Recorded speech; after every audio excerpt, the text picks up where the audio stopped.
Thank you very much, Your Excellency, the Prime Minister of the Federal Republic of Somalia, Principal Secretary, Chairman of the Council, the DG, members of the teaching fraternity. Good afternoon. First of all, it's my pleasure to welcome you to Kenya, to welcome you home, because really Kenya is home for Somalia, as indeed Somalia is home for Kenya.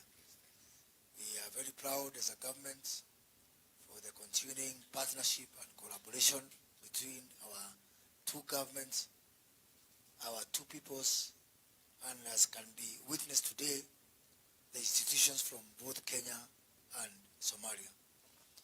Let me say, as I apologize for coming late because of other engagements, that this is very timely. For me, it's very timely. Because at the heart of a functioning society is a functioning government. And a functioning government does not come by accident. It comes from deliberate activities, deliberate efforts, and continuous. 60 years after independence, as a country, we are still trying to do better. And I must say that the way we train our people in government in Kenya has been very fundamental in building a stable society. Because people have to think the same. And for people to think the same, they need to come from a common training. I always say that you remember your first teacher in school than the guy you shared an office in your first job. Right from primary school, you can still recall all the teachers that taught you, showing the importance and the long-lasting nature of training, of education in society. So the Kenya School of Government is right in the middle of Kenyan efforts to have a working government, a responsive government, and an efficient government, which is critical for the stability of Kenya as a nation and of society. So we are now working and driving our agenda as a Kenya School of Government based on 3 pillars. The first pillar is a pillar of government excellence. And we are redoubling and renewing our efforts to ensure that government excels in what we do, that we are efficient. So in this regard, and as the PS has said, not only are we training and insisting, we are now moving to an era where training is not optional. Everybody in the government of Kenya need to come here for training. I am just about to go to cabinet, for cabinet to mandate everybody who is working for government. For new people who are coming to government, they have to pass through the Kenya School of Government. That's a matter of weeks, not months. For people who are already working in government, for certain courses, it is mandatory for them to come here for retraining. Because having people who are working in government and not being trained is like taking people from the streets and from bush and giving them guns and asking them to be policemen. There's no difference. Having people who are not trained is like having bandits or, just people who the only thing they know is how to shoot, and you call them police. It's not possible. And that is not good for a stable society and a stable government. So in the same coin, that's why we are saying that all public servants in the Republic of Kenya must be trained. And in the same breath, before, as the PSR said, we used to wait for people in government to come and tell us, help me in this area or that area in terms of consultancy. Now, we are reversing that. It is the Kenya School of Government that will go to all the ministries in the government of Kenya and tell them, let us help you to relook at the way you do your things, to re-engineer your processes, to look at your systems, to look at the way you deploy your people. Yeah?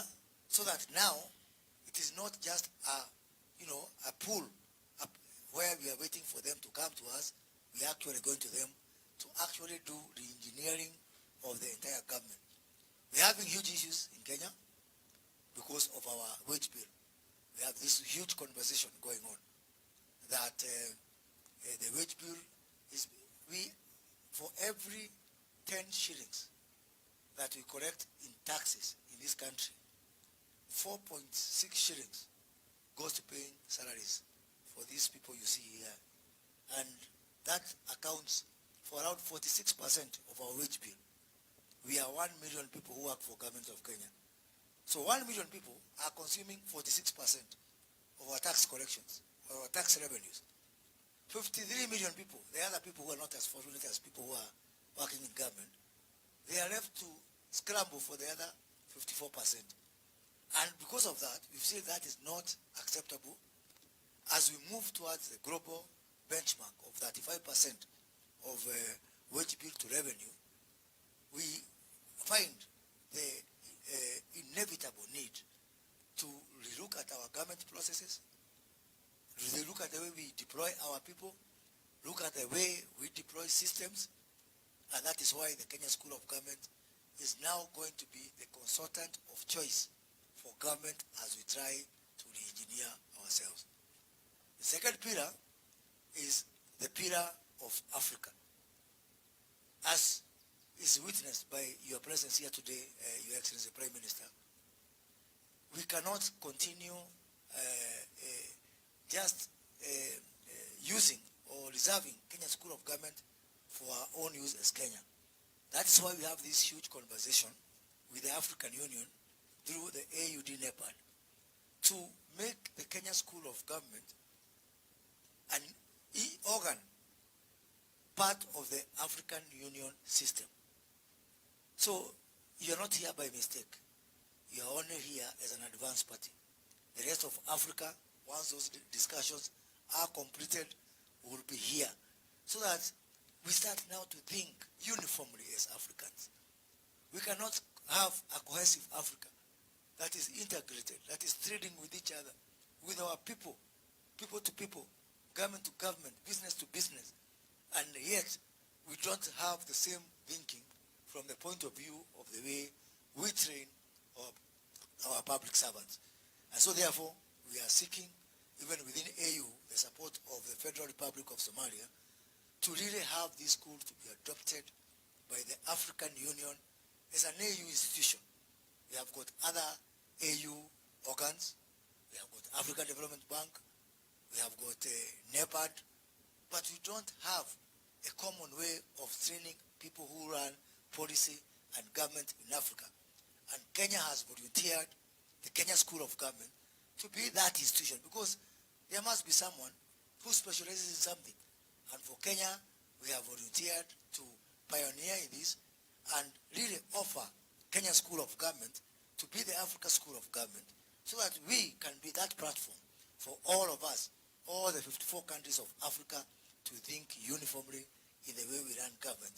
And hopefully by that time, we'll have more stable, democratic, and prosperous government that are responsive to the needs of our 1.3 billion people that live on this continent. And our third pillar, Your Excellency, is the pillar of climate. Climate change is real. Climate change is here. As we speak, we are grappling with this huge problem in this country. We've lost more than 200 people to flooding. Last year, we lost 1.8 million. The previous year, in 2022-2023, we lost 1.8 million animals to drought. Animals belonging to poor people, worth billions of dollars, not to rich people. Animals belonging to poor people from drought. This year, we are dying of flooding. We are the only country, or we are the only continent or side of the world where a drought is followed by flooding. You can even think it is a curse from the god or something. Because we come from drought to flooding, showing how Africa continues to pay the price, a very heavy price for climate change. And so therefore, thank you. And so therefore, we as African continent have to give special attention to this issue of climate change. As we speak, we are in the final stages of setting up a global center for climate adaptation right here in the Kenya School of Government, working with the Global Center for Adaptation, who are setting up the only second center they have away from Europe in Rotterdam. The second center will be right here in the Kenya School of Government. And with that will come a new era whereby these climate conversations stop being discussions and conversations of out there, of people in Europe, or people in America and other continents. Because Kenya and Africa continue to pay a heavy price on climate change, we also want to be at the forefront of the climate discussions, of climate mitigation, of climate adaptation, of climate finance and green finance. As indeed we are going to set up here a center for green finance, right here in the Kenya School of Government, so that these discussions, we don't need to go to New York and to Europe and other places to talk about things that are affecting us more than other places. Africa contributes only 1% of global emissions. We get only 2% of climate finance for a continent that accounts for 22% of the land mass of the world and 14% of the populations of the world. So we are not the emitters. We are victims of emission.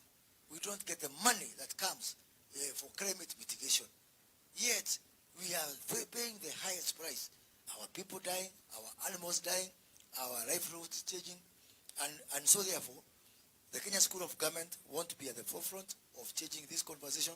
Once we set up the Global Center for Adaptation here, we'll be able to put a very strong voice that how can we have victims?